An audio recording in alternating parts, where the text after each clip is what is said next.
సంపాదించిన మనీని హ్యాపీ మనీగా మార్చుకోవాలనుకుంటే విజువలైజేషన్ 2.0కి జాయిన్ అవ్వండి. నమస్కారం ప్రియా చౌదరి గారు. చాలామంది మిమ్మల్ని అడిగినటువంటి క్వశ్చన్, ఎదుటివాడి మోసాన్ని భరించి బ్రతకటం ఎలా అని. అది నాకు ఇన్స్టాగ్రామ్లో పెట్టినటువంటి వాళ్ళు చాలామంది ఉన్నారు. అంటే ఆ మోసాన్ని తట్టుకోలేక నేను చచ్చిపోదాం అనుకుంటున్నాను, నాకు ఏదైనా సొల్యూషన్ అన్నా ఇప్పించండి ప్రియా చౌదరి గారితో ఒక వీడియో చేయండి అని చెప్పేసి అడిగినటువంటి వాళ్ళు నెంబర్ ఆఫ్ పీపుల్ ఉన్నారు. నాకు ఇన్స్టాగ్రామ్లో పెట్టినటువంటి వాళ్ళు ఉన్నారు, కింద కామెంట్ బాక్స్లో పోస్ట్ చేసినటువంటి వాళ్ళు కూడా ఉన్నారు. నిజంగా ఒక మనిషి స్టేట్ ఆఫ్ మైండ్ అంత దిగిపోతుంది అని అంటే ఎంత సఫరింగో మనం అర్థం చేసుకోవచ్చు. ఎలా అండి మన స్టేట్ ఆఫ్ మైండ్ ఎలా డెవలప్ చేసుకోవాలంటారు? ఫస్ట్ మోసపోయినందుకు మిమ్మల్ని మీరు ప్రేమించుకోండి. మోసం చేసిన వాడికి థ్యాంక్స్ చెప్పండి, ఆమెకో వాడికో. ఎందుకంటారేమో మీరు అన్నారు కదా, డౌన్ అయిపోయి దాన్ని తట్టుకోవడం అనేది, భరించడం అనేది కష్టం అండి అనేసి. మిమ్మల్ని మీరు ప్రేమించుకోండి అని చెప్పడం అంటే ఏంటి అని అంటే, అంత డౌన్ అవ్వద్దు, మీలో చాలా శక్తి ఉంది. ఆఫ్టర్ ఆల్ ఒకడు మోసం చేసినంత మాత్రానో, ఒకతే మోసం చేసినంత మాత్రానో మీ జీవితం నాశనం అయిపోయింది అనేటటువంటి కాన్సెప్ట్ని మీలోకి రానివ్వకుండా, ఎస్ ఐఎమ్ హియర్, నువ్వు అంత పని చేసినా కూడా నేను చాలా స్ట్రాంగ్గా ఉన్నాను అనేది ఫస్ట్ నిన్ను నువ్వు ప్రూవ్ చేసుకో. నీకు నువ్వు చెప్పుకో. ఏమని చెప్పుకో అంటే, వాడు నిన్నింత దెబ్బ కొట్టాడు అని అంటే, వాడు ఎంత స్కెచ్ చేశాడు నీ మీద, వాడు ఎంత ప్రయత్నం చేశాడు నీ మీద అంటే, నీ పవర్ ఏంటో ఒక్కసారి గుర్తు చేసుకో. మోసం చేసేవాడు ఇలా వచ్చి ఇలా వెళ్ళి మోసం చేసేవాడి గురించి మనం ఎక్కువ మాట్లాడాం. ఆలోచించాం, అరే టక్కున అలా జరిగిపోయింది అనుకుంటాం. ఎప్పుడు మనం శక్తి నిర్వీర్యం అయిపోతుంది, లో ఎనర్జీలోకి ఎప్పుడు వెళ్ళిపోతాము, వాడిని బాగా నమ్మి లేదా వాడు మనల్ని బాగా నమ్మించే ప్రయత్నం చేసిన సంఘటనలో, ఆ స్థితిలో మాత్రమే ఎదుటివాడు చేసిన మోసాన్ని మనం భరించలేం. అది డబ్బు కావచ్చు, తర్వాత ఇంకేదైనా కావచ్చు. అక్కడ మనం బాధపడేది ఏంటంటే, డబ్బు పోయిందనే దానికంటే కూడా, ఇంకేదన్నా పోయిందనే దానికంటే కూడా, ఇంకేదన్నా జరిగిందనే దానికంటే కూడా, వీడిని ఇంత నమ్మాను లేదా ఆమెను ఇంత నమ్మాను, ఆమె నాకు ఇంత చేసిందే, ఇంత ద్రోహం చేసిందే అనేటటువంటి ఆ ఒక్క సెల్ఫ్ సింపతిలోకి వెళ్ళిపోవడం అనేది మీరు మొదలు పెడతారు. ఏమని ఎదుటివాడిని గొప్పగా చూడడం మొదలు పెడతాడు. వీడిని ఇంత నమ్మానే, వీడింత మోసం చేశాడు నన్ను అంటే, వీడు నాకంటే గ్రేట్ అనేటటువంటి సిచ్యుయేషన్లోకి మీరు వెళ్ళినప్పుడు మాత్రమే భరించలేనటువంటి స్థితికి, దిగువ స్థితికి మీరు వెళ్ళిపోతారు. అది కాదు, ఫస్ట్ మిమ్మల్ని మీరు లవ్ చేసుకోండి. వాడు మిమ్మల్ని మోసం చేయడానికి ఎంత టైం పట్టింది వాడు ఎంత స్కెచ్ చేశాడు అంటే, మీరు ఎంత శక్తివంతులైతే వాడు అంత ప్రయత్నం చేసి మీ మీద సాధించాడు. ఇక్కడ ఇంకొకటి, వాడికి థ్యాంక్స్ చెప్పండి. ఎందుకు అనంటే, అలాంటి వెధవ వల్ల మనలో లోపాలు ఏమున్నాయో మనం తెలుసుకొని, మనం జీవితంలో ఇంకా ఫర్దర్గా మిగిలిన అందరి ముందు కూడా మనం మోసపోకుండా, మనలో ఉన్నటువంటి బలహీనతల్ని వాడు మనకి నేర్పి వెళ్ళాడు. అది డబ్బు ద్వారా కావచ్చు, ఇంకొక దాని ద్వారా కావచ్చు. కానీ అదే మైండ్లోకి నన్ను మోసం చేశారు అనేటువంటి ఆలోచన రాగానే ఉంటుంది నాగరాజు, అంటే ఉంటుంది. ఎందుకంటే ఆ అండర్స్టాండింగ్ అనేది ఆ ఇద్దరి మధ్య ఏర్పడిన తర్వాత మోసం ఎప్పుడు జరుగుతుంది చెప్పండి? మోసం ఎప్పుడు జరుగుతుంది? నాగరాజు ప్రియా చౌదరిని నమ్మినప్పుడు. ప్రియా చౌదరిని ఎప్పుడు నమ్ముతారు? నాగరాజు ప్రియా చౌదరికి ఆ మధ్య ఉన్నటువంటి ఆ యొక్క రిలేషన్ ఏదైతే ఉందో, అది మెల్లమెల్లగా బలపడుతూ ఏదైనా షేర్ చేసుకోవడం, కష్టాలు నష్టాలు అన్నీ షేర్ చేసుకుని, అరే తల్లిలాగా చూసుకున్నానే, అందరికీ చెప్పనే, ఆమెకి చాలాసార్లు చెప్పానే, అయినా కానీ నన్ను ఇంత వెన్నుపోటు పొడిచిందా అనేటటువంటి సిచ్యుయేషన్లో నువ్వు ఆలోచిస్తావు. అంటే ఏంటి, ఇంత సుదీర్ఘంగా నడవాలి నీకు నాకు మధ్య. నడిచిన తర్వాత కదా నేను మోసం చేస్తే నువ్వు బాధపడేది. బాధ అనేది ఎప్పుడు వస్తుంది అంటే, అరే ఇంతకాలం కలిసి ఉన్నాం, ఇంత మంచిగా కనిపించింది, ఇంత బాగా ఉంది, పెద్దది అనుకున్నాను, కాన్సెప్ట్ వాల్యుబుల్ పర్సనాలిటీ అనుకున్నాను, ఇవన్నీ ఏమీ కాదా అనంటే, ఎదుటి మనిషి మనల్ని మోసం చేయడానికి మనల్ని ఎంత వెధవల్ని చేస్తున్నారో, మనం ఎలాంటి అజ్ఞానంలో ఉన్నాము అనేటటువంటి కాన్సెప్ట్లోకి వెళ్ళడానికి కొంచెం టైం పడుతుంది. మనం ఎక్కడ ఒకసారి వినగానే ఎందుకు బాధ వచ్చేసి, ఏడుపు వచ్చేసి అన్నీ ఎందుకు వచ్చేస్తాయంటే, మనం మోసపోయాం అనేది కాదు, ఎదుటివాడు మనల్ని నమ్మించాడు అనేటటువంటిది గుర్తుపెట్టుకోండి. ఫస్ట్ ఆ నమ్మకంలో తప్పు ఖచ్చితంగా మనదేనండి. అవేర్నెస్ లేకపోవడము. గుడ్డిగా ఎవరు నమ్మన్నాడు నిన్ను? సింపుల్ ఎగ్జాంపుల్ చెప్తానండి. ఇప్పుడు ఎవరికైనా చాలా కేసులు నా దగ్గరికి వచ్చినాయి, నేను పరిష్కరించినాయి. నేను బొక్కబోర్లా పడిన తర్వాత నేను పరిష్కరించి, నేను కూడా బొక్కబోర్లా పడి నేను ఒకటి చెప్తా. నమ్మించి మోసం అన్నారు మీరు. మోసం చేసిన వాళ్ళని నమ్మకాన్ని తట్టుకోవడం అని. సింపుల్ ఎగ్జాంపుల్, భలే క్వశ్చన్ అడిగావు. నాకు ఎందుకో 4 days నుంచి ఇది మైండ్లో తిరుగుతూ ఉంది, ఇది జనాలకు చెప్పాలనిపించింది. ఎవరైనా నీ దగ్గరకు వచ్చి, ఇప్పుడు నేను వచ్చి నాగరాజు దగ్గరకు వచ్చి, నాగరాజు అర్జెంటుగా నాకు 1,00,000 రూపాయలు కావాలమ్మా, నాకు అసలు చాలా పీకల మీదకు ఉంది, ఎవరో వచ్చారు, లేకపోతే ఏదో సానుభూతన్నా చెప్పుకున్నారు, లేదంటే నాగరాజుగా ఇప్పుడు 1,00,000 రూపాయలు నాకుంటే ఫలానా దాని మీద నేను పెట్టుబడి పెట్టాను అని అంటే నాకు 2 లక్షలు వస్తాయి, ఏదో మిఠాయి వేసాను నేను నీకు, నా మీద ఉన్న నమ్మకంతో, అంటే సుదీర్ఘకాలంగా నీతో నేను చేసిన జర్నీ, నాతో నువ్వు చేసిన జర్నీలో ఉన్నటువంటి అనుబంధం ఏదైతే ఉంటుందో, నమ్మకం ఏదైతే ఉంటుందో, ఆ నమ్మకం అని నువ్వు అనుకున్నావు. ఓకే, ఆ నమ్మకం మీద ఇమ్మీడియట్గా ఏం చేస్తావు, నీ దగ్గర లేవు, 1,00,000 రూపాయలు లేవు, నీ దగ్గర ఎంత ఉన్నాయి, 1,000-2,000 ఉన్నాయి, అవి సరిపోవు, కానీ నీకు 1,00,000 రూపాయలు ఇచ్చేవాళ్ళు ఉన్నారు, నీకు 1,00,000 రూపాయలు ఇచ్చేవాళ్ళు ఉన్నారు కాబట్టి గబగబా వెళ్ళిపో, ఏమండి ప్రియా చౌదరి గారికి 1,00,000 రూపాయలు కావాలండి అని అంటే వాళ్ళు ఏమన్నారు, పర్వాలేదే ప్రియా చౌదరి అంత గొప్పది మాకు బాగానే తెలుసు, కానీ ప్రియా చౌదరితో మాకు ప్రత్యక్ష అనుబంధం అయితే ఏమి లేదు, కానీ డబ్బులు ఇవ్వడానికి మేమైతే సిద్ధంగా లేము, నువ్వు చెప్పు, నాగరాజు అనేవాడికి కొద్దో గొప్ప కాస్త మార్కెట్లో వాల్యూ ఉంది కాబట్టి నాగరాజు జీతంలోనో లేకపోతే ఇంకా దేంట్లోనో మేము పిండుకోవచ్చు, కాబట్టి నువ్వు అడ్డం ఉంటావా చెప్పు, నేను ఇస్తాను అని చెప్పేసి అని వాళ్ళు అడగచ్చు.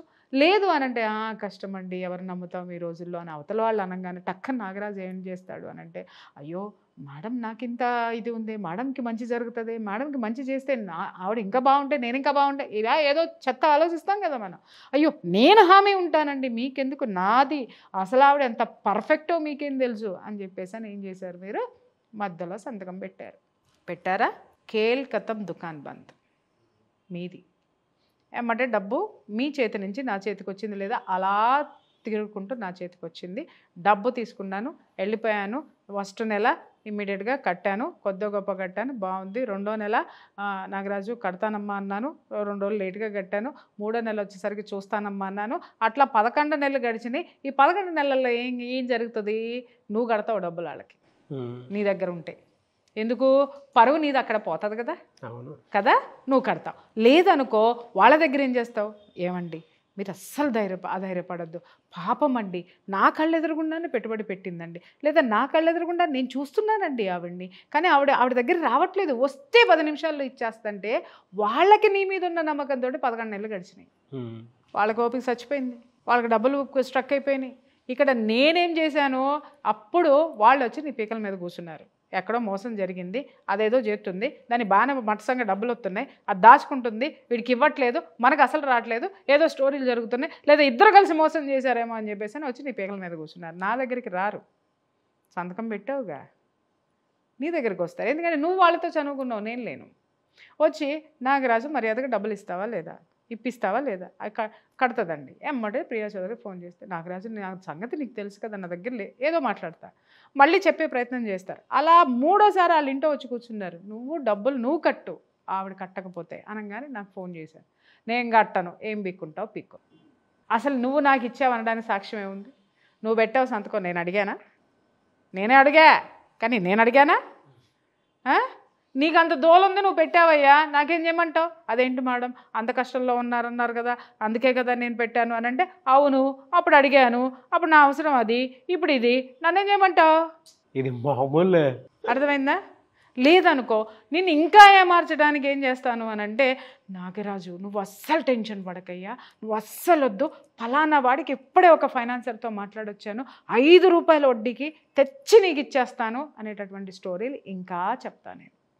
ఇక్కడ వాళ్ళు ఏం చేస్తారు, నీ ఎనర్జీని తాగేస్తూ ఉంటారు. నాగరాజు ఎక్కడ, మీ ఆవిడికి ఫోన్ వెళ్తుంది, నీకు ఫోన్ వెళ్తుంది, మీ ఆఫీస్లో వాళ్ళకి వెళ్తుంది, ఇంకెవరికన్నా వెళ్తుంది, మొత్తం భ్రష్టు పట్టిపోయేది ఎవరంటే నాగరాజు నెల నాగరాజు డబ్బులు ఇప్పించాడు, కానీ ఇక్కడ ఏమవుతుంది, నాగరాజు మోసం చేశాడు వాళ్ళని. ఎంత సఫర్ అవుతున్నారండి ప్రాబ్లం తోటే, నంబర్ ఆఫ్ పర్సన్స్. నేను సాక్ష్యం అండి, లక్షలు నేను ఇప్పించి తర్వాత పీకుతా, నిజం, అది జరగటానికి ఇది అవడానికి నేనే సాక్ష్యం, ఇది నిజం. ఇచ్చి అన్ని ముక్కులే మూతులే ఒంటి మీద అమ్ముకొని కట్టి, ఇంకా కట్టకపోతే ఇంకా అవతల పడేసి కొట్టి, వాళ్ళ దగ్గర ఏమీ లేదు అని ఎదురు తిరిగితే మూసుకొని కట్టిన క్షణాలు ఉన్నాయి. ఇంకా నాకు కట్టే తాత లేక ఫ్రీ సర్వీస్, అసలు ఎవరు వచ్చినా సరే మా ఇంట్లో వచ్చి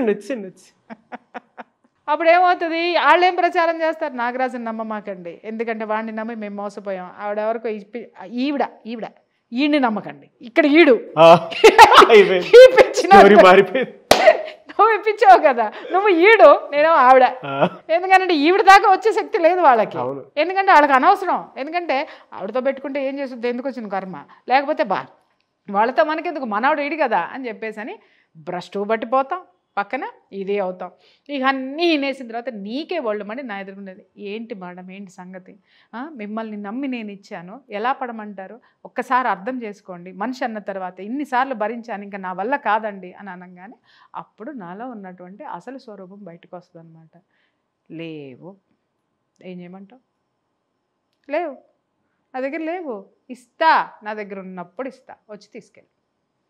లేదండి వాళ్ళు చేసుకోమ్మను, ఏం చేసుకుంటారో చేసుకోమ్మను, తెగిడిసేసిన దానికి తెడ్డేదన్నాం అన్నట్టు ఎవరేం చేస్తారు. ఎలా అండి మరి మీరు దీన్ని క్షమించి పక్క వదిలేసిన ఇంకంతేనా? తప్పు. ఇక్కడ ఒకటి ఏంటంటే 2 పాఠాలు మనం నేర్చుకోవాలి. ఒకటి ఏంటి అనంటే, ఎవరైనా మన దగ్గరికి సహాయం వచ్చినప్పుడు ఆ సహాయం ఎలాంటిదో ఒకసారి అర్థం చేసుకోండి, దాంట్లో జెన్యూనిటీ ఉందా లేదా. ఎవడో తీసుకెళ్ళి వ్యాపారం చేసుకుంటాను అనంటే నువ్వు మధ్యలో ఉన్నావు అనంటే అది వ్యాపారం గాల్లో దీపం. వాడు ఇంతకుముందు వ్యాపారాలు చేసి సచ్చింది ఉండదు, లేదా వ్యాపారం చేసి ఆల్రెడీ 1 కోటి రూపాయలు నష్టపోయినాడే నీ దగ్గరకు వస్తాడు.